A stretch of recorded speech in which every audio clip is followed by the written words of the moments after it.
할렐루야. 우리 옆 사람과 한번 인사합니다. 만나서 반갑습니다. 인사 안 하신 분에게 은혜 받고 돌아가십시다. 오늘 저와 여러분이 읽었던 빌립보서 1장 이 19절로 26절의 말씀을 제가 여러분에게 설교를 한번 한 적이 있습니다. 그런데 언제 설교를 했느냐? 2015년 7월에 했습니다. 어떻게 아시냐고요? 제가 설교를 다 적어 놓습니다. 이 설교는 몇 월 며칠 날 설교했다. 그런데 2015년 7월에 했더라고요. 제목은 기대와 소망이라고 하는 이런 주제로 여러분에게 말씀을 준 거였습니다. 이제 횟수를 세어보니까 한 10년 만에 여러분에게 오늘 본문을 다시 한번 증거하게 되는데, 그때 전한 말씀과 좀 다른 각도에서 오늘은 그리스도인의 삶, 이것을 좀 더 구체적으로 살에 붙인다면 그리스도의 삶은 어떠해야 하는가? 이제 우리 안수 집사님이 기도했던 것처럼 저도 이제부터는 저물어가는 한 해 속에서 정말 우리의 자신들을 다시 한번 돌아보자고 하는 측면에서 여러분들에게 말씀을 이끌어 가려고 합니다. 그런 가운데 그리스도의 삶은 어떠해야 하는가라고 하는 제목입니다.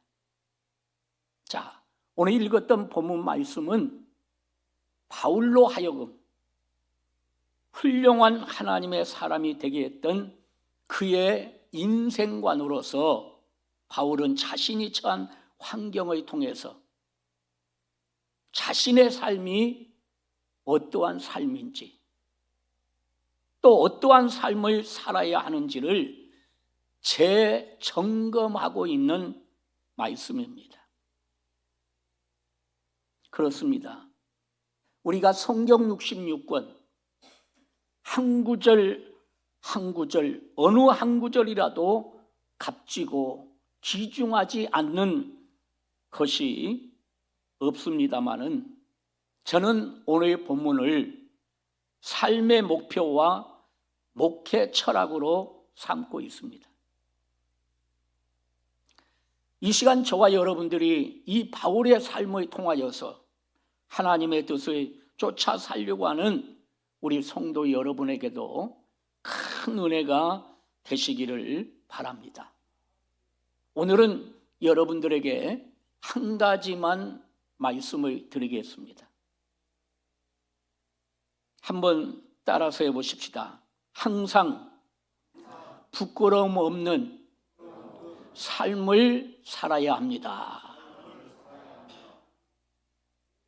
항상 부끄러움 없는 삶을 살아야 된다. 자, 오늘 읽었던 20절 말씀을 한번 보겠습니다. 같이 읽어볼까요? 나의 간절한 기대와 소망을 따라 아무 일에든지 부끄러워하지 아니하고. 여기까지만. 오늘 바울의 간절한 기대와 바울의 소망을 따라서 아무 일에든지 부끄러워하지 아니하고. 여러분, 여기에 부끄럽지 않는 삶, 얼핏 생각하면 쉽고 당연한 거 아니냐라고 이렇게 할지 모르지만 실제로 이것보다 어려운 일은 없다고 생각합니다. 아멘. 그렇지 않으세요? 동의하는 것이 아멘 하는 거예요. 아멘. 사실 부끄럽지 않는 삶, 이것보다 어려운 일이 없다고 생각해요. 여러분이 지금까지 살아온 삶의 모습, 또한 생활 태도, 마음의 생각들을 만일 녹화할 수 있다면 그 내용을 교우들이 보는 앞에서 보여드릴 수 있다고 자신 있게 말할 수 있겠습니까? 저는 솔직히 자신이 없어요. 그런데 오늘 여기 본문에 나타난 바울 사도는 하나님을 우러러 뵙기에 부끄러움 없는 삶을 살기 원해서 일평생 무던히도 예를 썼습니다. 신앙인으로서 신앙심에 부끄럽지 않는 삶을 살려고 노력했습니다. 뿐만 아니라 복음을 전하는 자로서 부끄럽지 않는 삶을 살려고 노력을 했고, 하나님께로부터 받은 사도직 앞에서도 부끄럽지 않는 삶을 살려고 노력을 했고, 이방인을 위해서 특별히 맡겨주신 사명 앞에서 부끄럽지 않게 살려고 노력을 했습니다. 그래서 바울 사도는 사도행전 23장 1절입니다. 우리 한번 같이 보겠어요?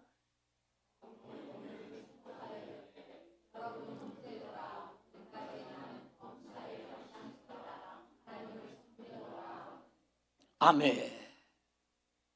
오늘 바울 사도는 여기 23장 1절에서도 여러분 형제들아, 이 여러분 형제들아, 물론 빌립보 교회를 향해서 말을 하고 있지만 넓은 의미에서 보면 오늘 저와 여러분들에게도 해당된다고 봅니다.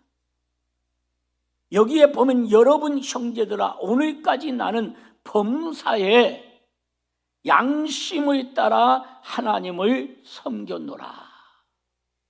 범사의 양심을 따라서 하나님을 섬겼다고 담대하게 바울은 증거하고 있습니다. 또한 사람들 앞에서 부끄럽지 않는 삶을 살기를 일평생 노력했던 것이 바울의 삶이었다라고 하는 것입니다.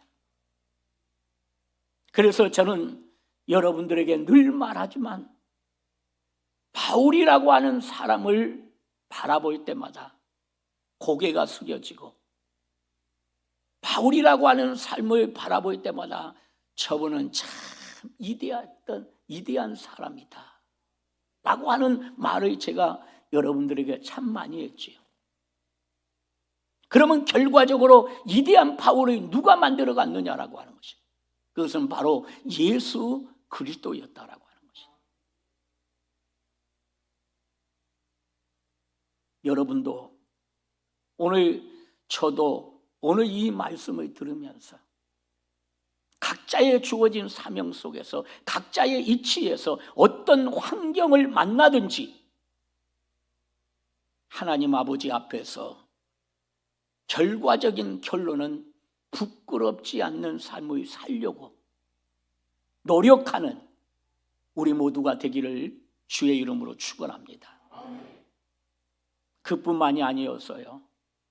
바울이 돌아보면 금전 문제에서 그는 남의 것을 탐하거나 또한 남에게 물질의 손해를 끼치지 않으려고 이 바울은 천막 깁는 기술을 가지고 자급 전도를 하려고 무던히 노력했던 사람입니다. 그는 복음을 위해서 또 결혼도 하지 않고 독신으로 살면서도 이성 문제에 대한 잡음이 없었습니다. 그뿐만이 아니에요. 바울의 삶을 돌아보면 그는 가말리엘 학문을 수학한 명문의 출신이었지만은 그는 자만하지 않았다라고 하는 것입니다. 사실 바울을 우리가 생각해 보면 그의 외형은 초라한 사람처럼 보여졌습니다. 어쩌면 그의 외형이 저같이 생겼는지도 모릅니다. 아주 초라하게 보여졌어요. 그러나 그 어마어마한 이 로마의 권력 앞에서 그는 결코 아부하지 않습니다. 아첨하지 아니했습니다. 성경에 보면은 우리가 아담과 하와라는 사람이 등장하고 있는데, 이 아담과 하와는 범죄 후에 부끄러워서 어디에 숨었지요? 나무 사이에 숨었다라고 말하고 있어요. 또 한 사람의 말하면 불순종한 요나도 하나님 앞에 범죄한 후에 그 부끄러움을 감추기 위해서 배 밑층으로 내려가지 않았습니까? 그러나 바울을 보세요. 이 바울은 디모데후서 4장 7절 이하에서 이 죽음을 앞에 둔 사도인 바울은 자기의 생애를 이렇게 결산하고 있어요. 디모데후서 4장 7절을 우리가 같이 한번 봅니다. 나는 선한 싸움을 싸우고 나의 달려갈 길을 마치고 믿음을 지켰으니, 아멘. 여기에 나는 선한 싸움을 싸웠다 라고 말하고 있어요. 그리고 두 번째는 나의 달려갈 길을 마쳤다. 그리고 세 번째는 믿음을 지켰으니, 그 다음에 성경에 보면 뭐라고 나옵니까? 이제 후로는 나를 위하여 의의 면류관이 예비되었다라고 고백하고 있어요. 얼마나 존경스럽습니까? 얼마나 위대합니까? 아니, 오늘 저와 여러분이 이 바울의 삶을 통해서 배워야 할 것이 아니냐 이 말이에요. 그는 사람 앞에 사는 것보다는 늘 하나님 앞에서 살아갔습니다. 하나님 앞에서 자신을 돌아보고, 하나님 앞에서 돌아보며 채찍질하고, 그리고 하나님 아버지 앞에서 부끄러움이 없는 그러한 삶을 살려고 무던히도 노력했다라고 하는 것이에요. 그러면서 그가 마지막 종착역에서 이제 오늘 고백하고 있는 것이 이 디모데후서 4장 7절이라고 하는 것이에요. 사도인 바울의 한 생애는 부끄러움 없는 삶을 살려고 부단히도 노력하고 또 그렇게 살아온 삶이었다라고 하는 것입니다. 우러러 하나님과 사람 앞에 부끄럽지 않는 삶을 살려고 노력해온 한 생애였다라고 하는 것이에요. 이제 2025년도도 이제 한두 달 남긴 채 저물어 가고 있잖아요. 이제는 저와 여러분들이 우리 안수 집사님이 기도했던 것처럼 이제 돌아보는 시간이 되어야 돼요. 돌아보고 또 회개할 것은 회개하고, 그리고 남은 시간만큼이라도 하나님 아버지 앞에서 오늘 바울의 말을 빌리자면 바울처럼 부끄럽지 않는 삶을 살아야지.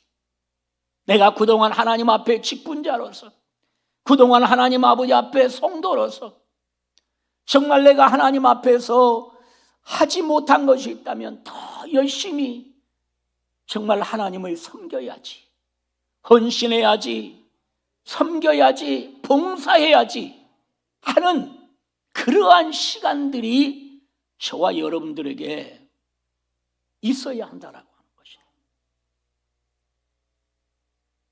그런 의미에서 볼 때 오늘부터 열리는 이 가의 부흥성에는 우리에게 도움이 되고 유익한 시간이 될 것이라고 나는 믿습니다. 우리 귀한 성도들, 혹이라도 바쁘실까 봐 새벽 낮은 하지 아니하고 밤에만 이렇게 열립니다. 4일 동안 열리는데 한번 여러분들이 시간을 모으고 마음을 모으고 정성을 여러분들이 쏟아서 한번 이 가을 부흥성에 참석해 보십시오. 그래서 부끄럽지 않는, 그래서 그래도 나는 신정반석교회 성도로서 부끄럽지 않는 그런 성도가 되었으면 좋겠습니다. 사랑하는 성도 여러분, 여러분은 하나님께서 충성되지 못한 나에게 맡겨주신 사명 앞에 부끄러움이 없습니까? 또 직분자 여러분, 처음 예수님을 믿는 초신자들에게 나처럼 예수 믿고 나처럼 신앙생활하고 나 같은 신앙의 인격자가 되라고 자신 있게 권면할 수 있겠습니까? 그리고 더 나아가 부모된 여러분, 내 아들, 딸들아, 이 아버지처럼, 이 어머니처럼 너는 신앙생활 하여야 한다라고 자녀들에게 여러분 자신 있게 말할 수 있겠습니까? 우리는 바울이 변화시킨 이 예수님을 붙들어야 돼요. 이 예수님을 붙들고 더 나아가 성령님을 의지해야 돼요. 성령님을 의지해서 그리고 이제 내가 해야 할 거 순종하는 삶을 살아간다면 오늘 저와 여러분들도 이 바울처럼 부끄러움 없는 그런 삶을 살아갈 줄 나는 확실히 믿습니다. 그러므로 오늘 이 말씀을 여러분 마음판에 잘 새기십시오. 그리고 돌아보십시오. 그리고 또 놓치지 말아야 될 것은 부끄러운 삶을 살지 마십시오. 그러기 위해서는 나의 모든 것 속에서, 나의 직분 속에서, 사명 속에서, 부모된 입장에서 정말 내 마음을 노크해 보십시오. 시간은 늦지 않았습니다. 아직도 시간은 있습니다. 하나님 앞에 정말 내려놓을 것 내려놓으시고 하나님 아버지 앞에 간구할 것 간구해서, 아니 정말로 주님 앞에 주의 말씀에 순종해 간다면 저와 여러분들은 반드시 정말 주님 앞에 섰을 때 부끄러움이 없는, 잘했다고 칭찬받는 우리 성도들이 될 줄로 믿습니다. 기도하시겠습니다.